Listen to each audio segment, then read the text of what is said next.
The stars stretched like silver dust across the dark sky, each one holding its own mystery. The year was 2289, and humankind had reached many worlds, but not all journeys brought peace. The long conflict between humans and the alien race called the Serene had left deep wounds on both sides. The Serene were known for their tall forms, glowing eyes, and crystal cities that floated above forests of blue light. Their technology was elegant and alive, shaped by sound and energy. For nearly 100 years, mistrust had separated them from the people of Earth. Now, after so many years of fear and failed talks, the Earth Council decided that one person would go alone to end the silence. That person was Aaron, a calm and thoughtful diplomat from the colony world of Helios. He was not a soldier and not a scientist. He was chosen because he believed that every being, human or alien, shared the same small wish: to live without fear. When Aaron stepped into the launch chamber, the council members stood behind a clear screen. One of them, an older man named Malik, said in a quiet voice, "You know what this means, Aaron? If you fail, there may never be another chance." Aaron nodded. "I know. That is why I must not fail." He entered his small vessel, the Solace, built for peace missions. It carried no weapons, only language translators, healing supplies, and a few small gifts from Earth. As the ship left the dock and rose into space, Aaron watched the fading blue of his homeworld. He whispered a short promise to himself that no one heard: "I will bring back hope." The journey to Velura, the serene homeworld, took 4 weeks. During that time, Aaron studied everything known about their customs. He learned how they greeted with open palms instead of bows, how their names carried meaning based on sound tones, and how their leader, Queen Nira, ruled with a wisdom that made even her enemies respect her. Yet no human had ever met her face to face.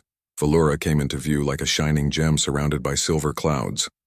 The whole planet glowed softly, with rivers of light that pulsed like living veins across its surface. As his ship entered the atmosphere, Aaron could see crystal towers rising from forests that shimmered blue and green. It looked peaceful, but he knew peace was fragile here. When the Solace landed on the edge of the capital city, a group of serene soldiers surrounded the landing zone. They were tall, elegant beings, their silver armor reflecting the morning light. None spoke. Their eyes glowed with faint color, marking both strength and caution. Aaron stepped down the ramp slowly. His boots touched the smooth ground that looked like glass but felt warm. He raised both hands, palms open, in the serene gesture of peace. "I come to speak," he said clearly through the translator. "I bring no harm." For a long moment, no one moved. Then a voice from behind the soldiers said, "He dares to come alone." The soldiers stepped aside. From among them walked Queen Nira herself. She was tall and graceful, wearing robes that shimmered like liquid light. Her eyes were deep blue and her voice carried calm strength. "You are the one they call Aaron," she said. "Why does your kind send one man to speak for many?" Aaron bowed slightly. "Because sometimes one heart can carry more truth than a fleet of ships." The queen studied him closely. Around them, the serene guards tightened their grips on their staffs, unsure if this fragile human could be trusted. But Nira lifted her hand, signaling them to lower their weapons. "You shall speak," she said at last. "But know this, human, words are easy, trust is not." "I understand," Aaron replied. "That is why I came to earn it." They escorted him through the shining city of Lumeris. The buildings were alive with energy, glowing with soft light that seemed to breathe. The streets hummed with quiet sound as if music flowed through the very air. Serene children paused to look at him with wide eyes, never having seen a human before. Some whispered, some smiled, but most only watched in silence. Aaron was taken to a tall crystal hall where the queen held council. The walls shone like frozen waterfalls, and the air was cool and clean. He was given a small chamber to rest, but he could not sleep. He looked out the window, watching the blue forest sway under twin moons. He wondered if his people on Earth were looking up at the same stars. The next morning, Aaron was called before the queen again. The hall was filled with serene leaders, each wearing bands of light around their arms to show rank. Nira stood at the center, her expression unreadable. "You have come seeking peace," she began. "But the serene remember the fires your ships brought years ago. Why should we believe your words now?" Aaron stepped forward. "Because I am not here to speak of the past. I am here to speak of the future. You and I both know that war has taken more than it has given. It has stolen voices, homes, and trust. I ask that we build something new, not from fear, but from hope." A murmur ran through the hall. Some serene looked doubtful, others curious. One council member, a tall male named Ravel, rose and said sharply, "You speak well, human, but your kind always speaks well before they take. Why should we listen?" Arin did not argue. He simply took a small object from his coat and placed it before them. It was a simple flower pressed and sealed in crystal. "This is from a garden on Earth," he said. "It is fragile, but it still grows in harsh places. That is what peace is. It can grow if we protect it." The queen walked down from her throne and looked at the flower. For a moment, her calm face softened. She turned back to the others and said, "He brings a gift of life, not of power." The hall fell silent. Then she looked at Arin. "You will stay in Lumeris for a time. You will speak with me and my council. Perhaps your words will find meaning." Arin bowed deeply. "Thank you, Queen Nira." Over the next days, Arin was given a guide, a young serene scholar named Lima, who helped him learn more about their world. He walked through gardens that glowed at night and saw lakes that reflected stars even during the day. Everywhere he went, people watched him with a mix of wonder and caution. In the evenings, Arin met with Queen Nira in her study, a quiet place filled with floating lights and books made of crystal plates. She asked him about Earth, about its oceans, deserts, and cities. He spoke honestly, not hiding the mistakes of humankind. "We have built great things," he said, "but we have also destroyed much. That is why I am here. We wish to learn balance, not dominance." Nira listened carefully. "The Serene once thought we could live without others," she said softly. "But isolation brings fear. Perhaps we both have something to learn." As the nights passed, their talks grew longer. Nira began to see that Arin's heart was not ruled by ambition. He showed patience and respect for every question. One night, after a long discussion about the nature of trust, Nira said quietly, "You are not what I expected, human. Most who come to our world bring pride. You bring silence and hope." Arin smiled faintly. "Maybe hope is the only thing I can afford to carry." But even as understanding began to grow, shadows of doubt still lingered in the air. Some of the Serene Council members whispered that Arin's kindness was a mask, a new way for humans to control. Others feared that if the Queen trusted him too deeply, she would appear weak before her own people. For now, though, peace had not been broken. Arin stood at the edge of a new beginning. He looked up at the twin moons and thought of home, of all the faces waiting to see if he would return. He did not know what would come next, but deep inside, he felt that this mission was more than just diplomacy. It was destiny. The next meeting would decide everything. And as he closed his eyes that night, Arin could only hope that his words would be enough to turn fear into faith. Morning light spread softly across the city of Lumeris, touching the crystal towers and glowing bridges that stretched over the blue forests. From his window, Arin watched the city come alive. The Serene moved like reflections of light, graceful and calm, their energy lines glowing faintly through their robes. It was peaceful to watch, yet he felt a heavy weight in his heart. Peace was close, but still fragile. It had been 5 days since his first meeting with Queen Nira. The council had agreed to allow more talks, but not everyone was pleased. Some Serene officers still doubted him. Arin could feel the tension when he walked through the streets. Soldiers watched his every move, though none spoke to him. His young guide, Lima, met him at the entrance of the guest chamber that morning. Her eyes glowed with pale silver light. She always greeted him with a small nod. "The Queen has requested your presence in the Hall of Light," she said. Arin smiled. "Then I should not make her wait." They walked through long corridors that hummed softly. Every wall seemed alive, filled with moving light. Arin noticed how the air here was pure and cool, with a faint scent of minerals. When they reached the main hall, hundreds of Serene citizens had gathered. It was the first open meeting between a human and their queen in the city's history. Queen Nira sat on a raised platform made of crystal, surrounded by her advisors.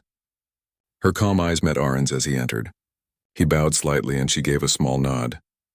"You have come to continue your message of peace," she said, her voice strong and clear. "Yes," Arin replied, "but peace is not a message. It is a shared effort. I can speak the words, but both our worlds must give them life." Murmurs moved through the crowd. A few nodded quietly, but others looked away. Nira raised her hand and the room fell silent. "Then tell us, human, what does peace mean to your kind? You have built weapons greater than ours. You have fought each other as much as you have fought others. Why should the serene believe that you understand peace? Aaron looked around the hall. Every face was watching him. He could hear the soft hum of the walls as if the city itself was listening. He took a slow breath. Peace, he began, is not born from strength. It is born from understanding. My people have fought, yes, but we have also learned. We learned that fear grows when we stop listening. I did not come here with power. I came here to listen, to learn your ways, to show that not all humans choose war. The queen studied his face. And what do you wish from us? Not obedience, Aaron said. Only friendship. The chance to stand beside you, not above you. There was silence again. Then an older serene advisor stood. His name was Terran, and his voice carried wisdom. Your words are brave, human, but words are easy. Can your kind prove this friendship with action? Aaron thought for a moment. Yes, let me help where I can. Give me a task among your people. Let me earn my place with work, not speeches. The queen turned to her advisors. They spoke in low voices, their tones blending like soft music. After a moment, Nira looked back at him. Very well, Aaron of Earth. You shall spend the coming days among our citizens. Lima will guide you. You will see our ways and help where you are needed. Then we shall speak again. Aaron bowed deeply. Thank you, Queen Nira. I will not fail your trust. That afternoon, Aaron and Lima walked through the lower city, where workers shaped crystal structures and harvested light energy from the glowing forests. The serene technology was unlike anything he had seen. Machines moved without metal, powered by songs of energy. Every sound seemed alive. Lima showed him how the serene used the forest light to heal their people. Our world is alive, she said. We take only what we can give back. It is balance. That is what keeps us strong. Aaron listened with deep respect. On Earth, we often take too much. Maybe we have much to learn from you. Later that day, they visited a group of serene engineers repairing a broken bridge of light. Aaron noticed the pattern of their work. They used sound tones to realign the energy, almost like singing to the bridge. When one of the energy lines broke again, Aaron stepped forward. May I try? He asked. The engineers looked unsure, but Lima nodded. Let him. Aaron studied the structure, then adjusted one of the small energy coils using the same rhythm he had heard before. The light flickered, then stabilized. The bridge shone bright again. The engineers stared, surprised. One of them said, You learned our tone after hearing it once. Aaron smiled softly. Music is a language that belongs to all worlds. When they returned to the palace that evening, Nira was waiting. She had watched from afar. You helped my people today, she said. That was not expected. I only followed what they showed me, Irene replied. Sometimes we must listen before we can lead. For a moment, Nira was silent. Then she said, Perhaps there is more truth in your words than I first believed. Days turned into weeks. Aaron became a familiar sight in the city. Children waved to him and workers greeted him with smiles. He shared small pieces of human knowledge, how to grow plants in poor soil, how to store water during drought. In return, the serene taught him how to read the soft pulses of living light that guided their world. One evening, after a long day of work, Aaron was called to the palace gardens. The air was cool and glowing leaves floated in small streams. Queen Nira stood beside a silver tree that sparkled under the twin moons. You have brought curiosity to my people, she said. They speak your name with both caution and respect. That is rare, Aaron smiled.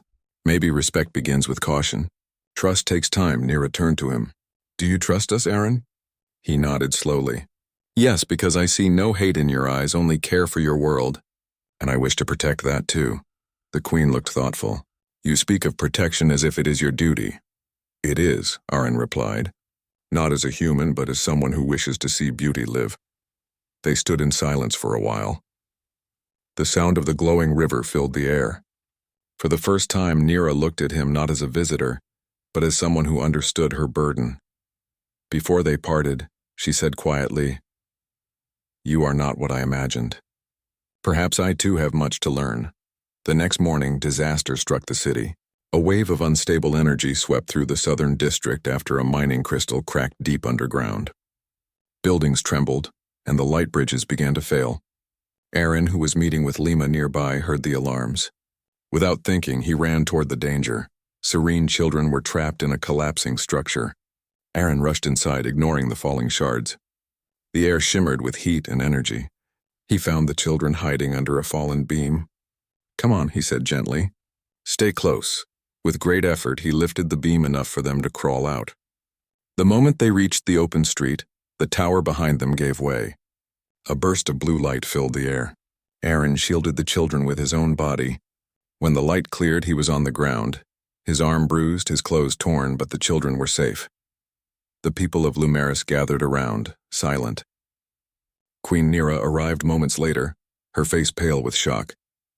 She saw Aaron sitting among the children, helping one stand. She stepped forward and knelt beside him. "You could have died," she said softly. Aaron looked up at her with a faint smile. "They are alive. That is what matters." Nera helped him stand. "You risked your life for those who are not even of your kind." Aaron's voice was calm. "Life has no kind. It only has value." The crowd began to whisper. For the first time, the Serene saw a human not as a threat but as someone who would bleed for them. That night, the city of Lumeris lit its towers in white light, the color of peace in his honor. Later, as the stars rose above the palace, Nera called for Aaron again. She stood near the balcony looking at the glowing horizon. "You have done something powerful today," she said. "You have touched the hearts of my people more than any word could." Aaron replied quietly. "Maybe actions speak when words fail." The queen turned to face him. "You came here as a messenger, but you are becoming something more. My people trust you, and I am beginning to trust you too. Yet peace is never easy. There will be voices that fear what they cannot control." "I am ready for that," Aaron said. "Trust is built through storms, not calm skies." For a long time they stood there watching the city lights flow like rivers below. In that quiet moment, something unspoken passed between them. Respect, trust, and the first spark of understanding. Aaron had come to speak for humanity, but that night, he became something far greater. He became the bridge between two worlds. The city of Lumeris glowed bright that night, its towers shining with soft blue light to honor Aaron, the human who had saved their children. Everywhere he walked, the Serene greeted him with quiet respect. Some offered him food, others bowed lightly as he passed. He felt humbled, not proud. For him, the act had not been heroism. It had been instinct. But even as light filled the streets, shadows began to gather in the hearts of a few. Not all were pleased by his growing bond with Queen Nera. Some of the Serene Council members feared that his influence could change their traditions. Others believed that a human had no place in their sacred city. Among them, one voice was the loudest. Commander Ravel, a tall, serene warrior with deep red eyes, had fought in the border wars long ago. He had lost many friends to human weapons, and his heart still carried that pain. To him, Aaron was not a hero. He was a danger wrapped in kindness. That morning, while the sun reflected off the crystal towers, Ravel stood before the council. "We cannot trust this man," he said firmly. "He saved our children, yes, but his kind are skilled in winning hearts before taking control. Do you not see? He is not here for peace. He is here to weaken us." The hall was silent. A few nodded slowly, remembering the old scars of battle. Queen Nera sat at the center, her expression calm but thoughtful. "Commander Ravel," she said, "Aaron has done nothing to harm us. He has risked his life for our people. Would you punish goodness because it wears a human face?" Ravel lowered his head slightly but did not back down. "Goodness is easy to wear, my queen. Trust is harder to repair once it breaks. If he means no harm, let him prove it under truth light. Let the energy reveal what hides in his heart." The queen's eyes narrowed slightly. The truth light was a powerful, serene ritual, a circle of pure energy that revealed emotion and intention. It was not painful, but it was deeply exposing. Few outsiders had ever faced it. She looked toward the council. Do we stand in fear or do we stand in trust? If the human has offered peace, we must meet him halfway. I will speak with him. Aaron was in the gardens when she found him, helping the workers repair a broken water crystal. When Nera approached, the workers quietly stepped back, bowing to their queen. "You work more than most of my own people," she said with a faint smile. Aaron looked up, brushing dust from his hands. "Maybe I'm just trying to repay the kindness I've been shown." Nera's smile faded slightly. "There are some who question that kindness," Aaron understood. He had seen the guarded looks, the whispered voices. "Commander Ravel," he said quietly. The queen nodded. "He has asked for a truth circle. It would prove your heart's intent before the eyes of the council." Aaron did not hesitate. "Then I will stand in it." You do not have to, Nira said softly. I do not doubt you. Aaron looked at her with calm eyes. I came here for trust, not comfort. If standing in that circle helps build it, then I will do it.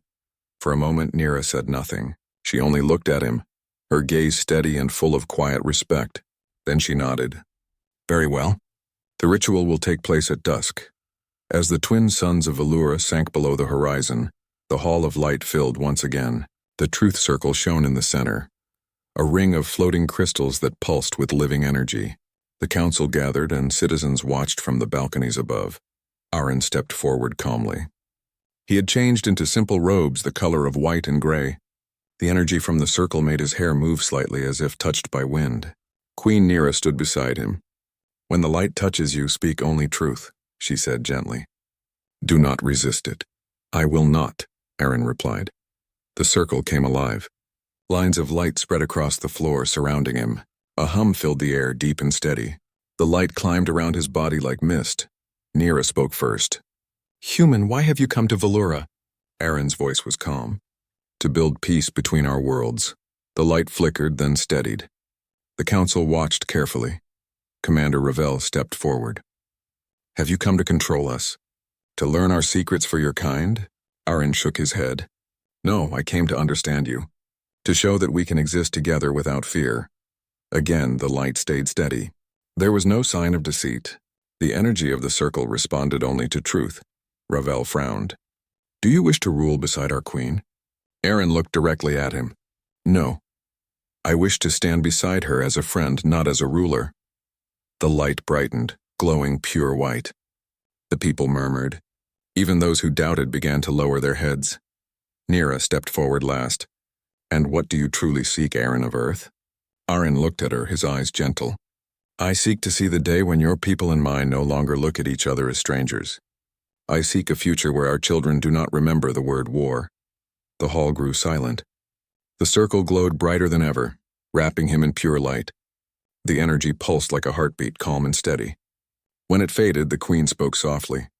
The truth has spoken. The council bowed their heads in respect. Even Commander Ravel could not argue with what he had seen. He lowered his gaze and said quietly, Perhaps I was wrong. But though the ritual ended in peace, not all suspicion vanished.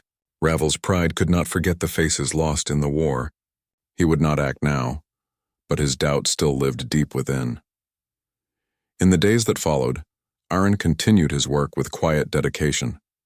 He taught small groups of serene students about human science and medicine, while they taught him the art of energy weaving. The people began to see that their differences were strengths, not weaknesses. At night, he often met with Nira to discuss the future. They sat by the silver balcony, watching the twin moons rise together. The truth light has changed things, Nira said one evening. My council sees you differently now. Some even speak of joining with the human alliance. That would be a great step, Aaron replied. But peace must be more than words between leaders.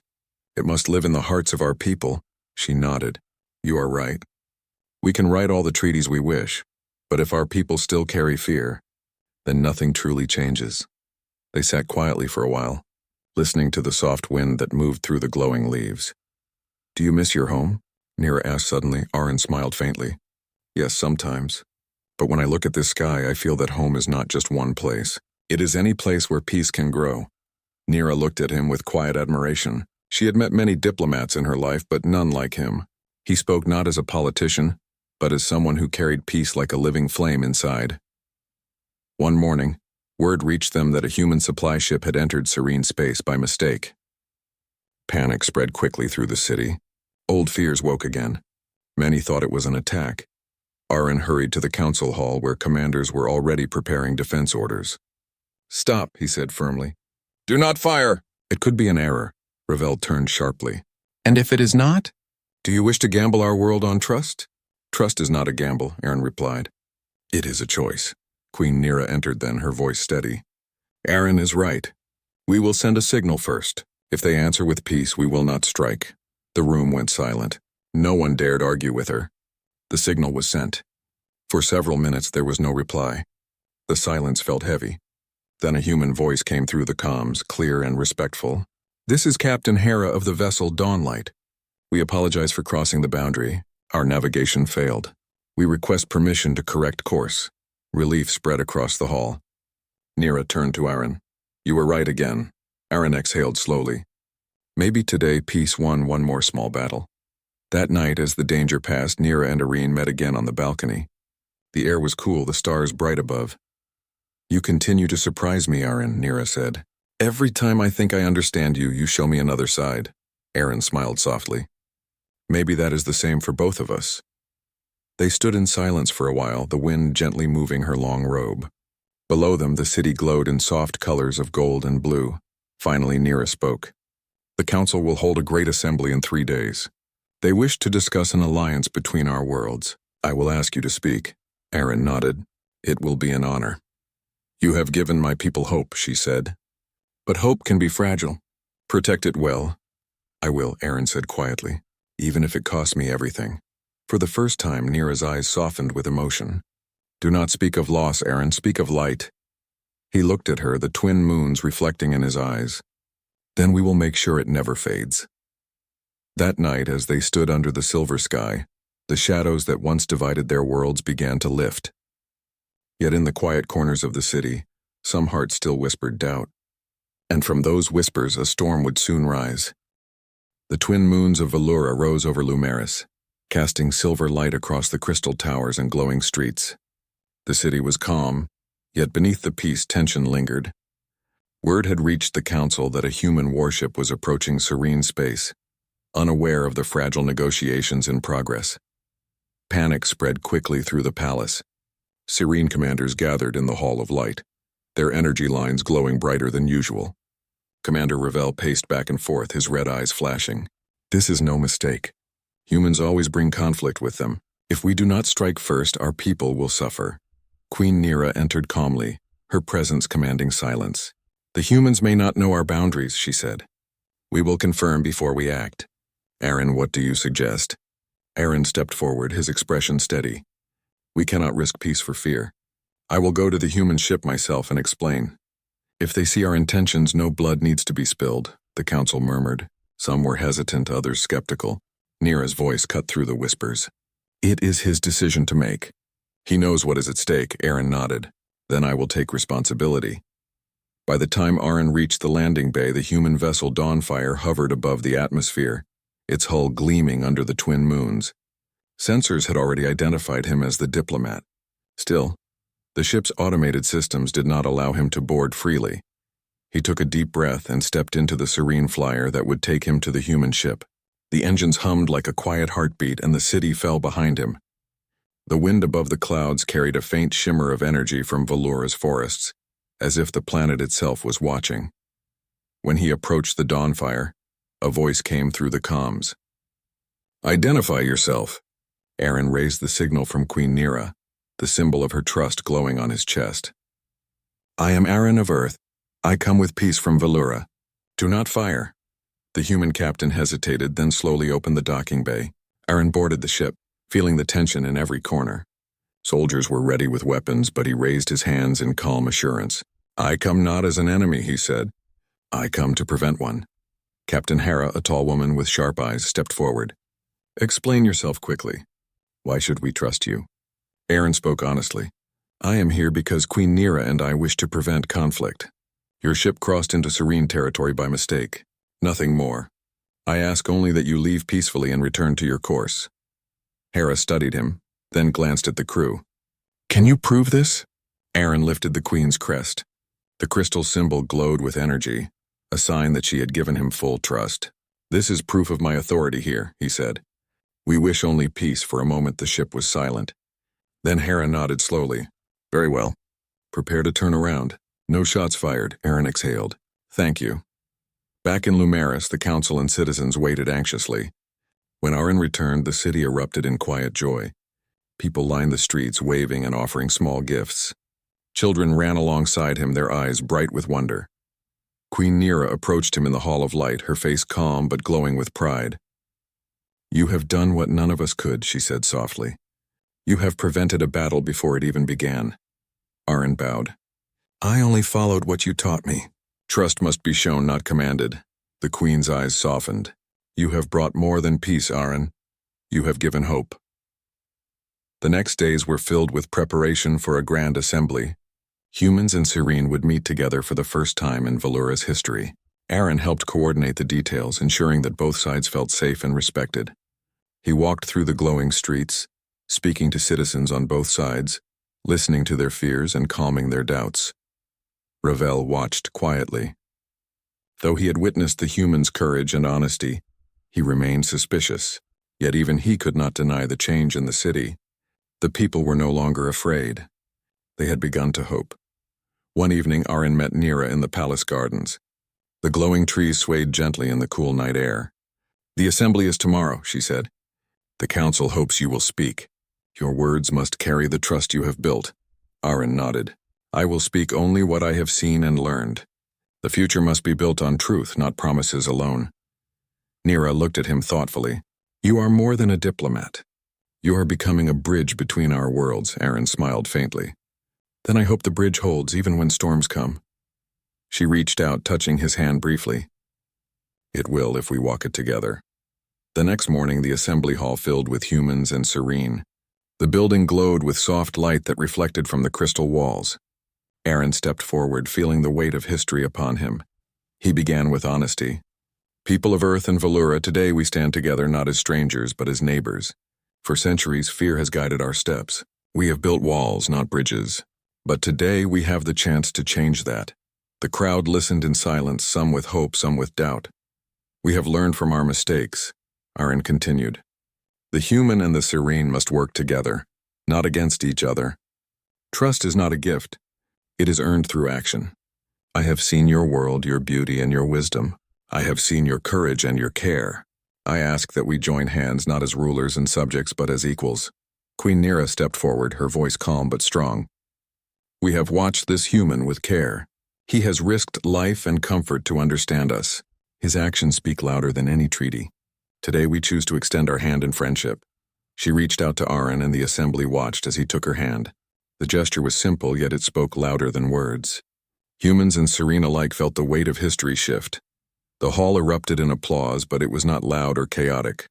It was the quiet, deep sound of hearts accepting what had seemed impossible. After the assembly, Aaron and Nira walked through the gardens. The soft glow of the plants reflected in their eyes. "You did well," Nira said. "Your words gave courage to both our peoples." Aaron shook his head. "It was not just my words. It was trust and your willingness to see it. Without you, none of this could happen." Nira smiled. "Then perhaps we walked this path together from the start." The quiet night stretched around them. Below, the city of Lumeris glowed with light and hope. Above, the twin moons watched over them like guardians of the future. But even as the people celebrated, Aaron knew that challenges remained. Some council members still doubted. Some humans questioned the alliance, and shadows of fear lingered in corners. Trust had been built, but it could be broken. Ravel, who had remained silent, finally spoke as they watched the city from a high balcony. "Perhaps the human is not what I feared. Perhaps he is stronger than we believed." Aaron turned to him calmly. "Strength is not measured by power, Commander. It is measured by what we protect and who we choose to stand beside." Ravel nodded slowly. "Then perhaps I have much to learn." That night, Aaron returned to his small quarters. He looked out at the glowing forests and the silver rivers. His heart was full, but he did not rest. The work of peace was never done. Tomorrow would bring new challenges, new decisions, and new opportunities. Queen Nira visited him one last time before the night ended. She looked at him with quiet emotion. "You came to Valura as a messenger. You have become something far greater. You have given us hope when we did not know we could have it." Aaron looked at her, the light of the twin moons reflecting in his eyes. "I only followed what I believe.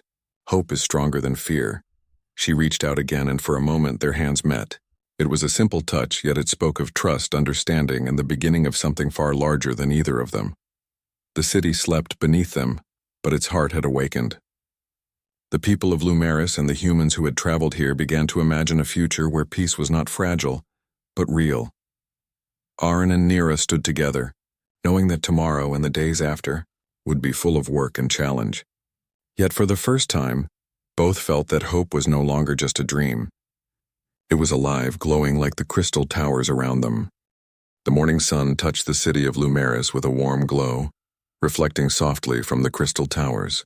The streets were alive with quiet excitement. Today was the day of the Grand Alliance ceremony, a historic event that would join humans and Serene not just in words, but in action. Aaron woke early, his mind focused but calm. The events of the past weeks had changed everything. Trust had begun to flow between two worlds that had once feared each other. And yet Aaron knew that this day was more than a ceremony. It was the start of a future that depended on courage, honesty, and understanding. Queen Nira met him in the palace gardens. She wore robes that shimmered with soft light, the color of dawn. Her eyes met his, steady and calm. "Are you ready, Aaron?" she asked. He nodded. "I am. Not for myself, but for all those who wish to see peace." She smiled faintly. "Then let us go together." The ceremony took place in the Hall of Unity, a vast open space of crystal and energy.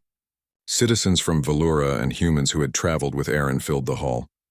The air was alive with a soft hum of light, as if the building itself welcomed this historic moment. Aaron stepped forward first. His calm presence brought attention without fear. Beside him, Nira walked with grace, her hand brushing lightly against his. The crowd noticed it immediately. It was a simple touch, but it spoke of unity, trust, and something deeper. Friendship, maybe even hope for something more. He began to speak, his voice carrying steadily across the hall. "People of Earth and Velura, we gather today not to celebrate the past, but to create the future. For centuries, fear has separated us. We have built walls and weapons, distrust and silence. Today we remove those walls." The citizens listened in silence, some with smiles, some with cautious hope. "We have learned that peace is not given," Aaron continued. "It must be built. With actions, not words alone. With courage to listen, not just to speak, and with the willingness to stand beside each other even when it is difficult." He looked at Queen Nira. "We have walked together, shared our knowledge, and faced our fears. And now we ask you to walk with us into a new dawn." Nira raised her hand and the crystal of unity floated between them. Its light pulsed gently, reflecting the colors of both worlds. "This crystal has been in my family for generations," she said. "It symbolizes the heart of Velura. Today we offer it to symbolize a new heart, shared with humans. We pledge friendship, respect, and cooperation. May it shine as long as our worlds live together in peace." Aaron reached out, his hand brushing against hers as they held the crystal together. Light spread through the hall, warm and bright, touching every person present. The crowd gasped. Children pointed, adults smiled, and even the most skeptical council members looked amazed. The energy was not magical, but it was real, flowing from both leaders and the will of their people. For a moment, the entire hall seemed to breathe together. A single, united heartbeat of hope. After the ceremony, people from both worlds gathered outside. Serene and humans spoke together, laughed together, and began learning from each other. Aaron walked among them, offering quiet guidance, answering questions, and listening to fears. Commander Ravel approached him, still wary, but his red eyes were softer now. "You have done what few could," he said. "Perhaps humans are not as dangerous as I thought." Aaron smiled gently. "They are not if they are willing to listen." Ravel nodded. "And perhaps I have learned as well." Aaron gestured toward the crowd where humans and Serene worked together to rebuild a small plaza damaged during past storms. "It begins here. Every act of cooperation matters. Every hand offered matters. This is how trust grows." Ravel looked at the busy hands, the smiles, the laughter. For the first time, he allowed himself to hope. That evening, Aaron and Nira walked along a balcony overlooking the glowing city. The twin moons reflected in the rivers of light below. "You have changed more than our council," Nira said softly. "You have changed our people." Aaron looked at her, his eyes reflecting the silver light. "And you have changed me, Nira. You showed me that trust is stronger than fear and that even the smallest act of kindness can change the world." She smiled faintly, brushing a strand of glowing hair from her face. "We have built something that will last if we protect it." He nodded. "We will protect it together." Their hands touched again, this time longer, holding a quiet promise. It was not just the union of two leaders, but a symbol of the connection between two worlds. Days passed and the alliance grew stronger. Humans learned the Serene ways of energy, healing, and harmony with nature. Serene visited human colonies, learning science, medicine, and the resilience of human communities. The work was not easy. There were misunderstandings, debates, and moments of doubt, but every challenge was met with dialogue, patience, and mutual respect. Slowly, the two worlds built bridges of knowledge and friendship. Aaron remained at the center of it all, not as a ruler, but as a mediator, teacher, and symbol of hope. Queen Nira often walked beside him, their hands brushing in quiet gestures of trust. They became inseparable in public, and their friendship grew deeper in private. One afternoon, as they walked through a quiet forest of glowing trees, Nira turned to him. "You came here thinking to speak for humanity, but in truth you have spoken for us all. You have reminded us that peace is a choice, not a dream." Aaron smiled softly. "And you have reminded me that even the smallest worlds, even the smallest acts can shine brighter than any weapon or shield." She laughed softly, a sound that echoed through the trees. "You speak like a poet, Aaron." "I only speak what I see," he replied. "And what I see is hope. A hope that lives in every heart willing to reach out." Nira looked at him, her glowing eyes reflecting the soft light of the forest. "Then perhaps we can finally see the day when humans and Serene are not strangers, but family." Aaron took a deep breath. "I believe that day is closer than we think." Months passed. The alliance between Earth and Valura grew stronger every day. Trade routes opened. Cultural exchanges began, and joint missions explored distant systems. Conflict became rare, and the idea of war became almost a memory. Throughout it all, Aaron and Nira remained the heart of the alliance. Their friendship became a model for all leaders, showing that trust, courage, and understanding could overcome even the deepest fears. One evening, as they stood on a high balcony overlooking the city, Nira turned to him. "You came here alone, carrying only your courage and honesty. And yet you returned holding more than that. You hold our trust, our hope, and my hand." Aaron smiled, his fingers brushing against hers.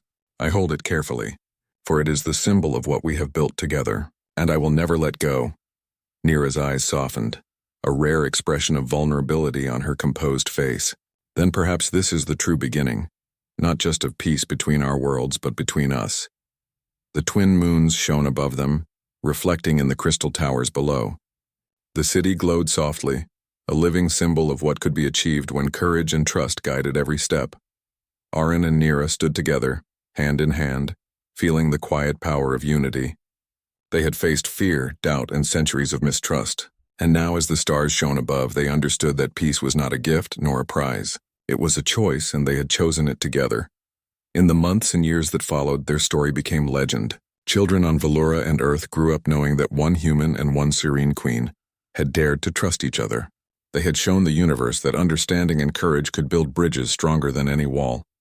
And in the quiet moments, when Aaron and Nira walked among their people, their hands intertwined, they remembered the first steps of their journey, the small acts of kindness, the courage to listen, and the quiet promise that peace was worth fighting for without fighting at all.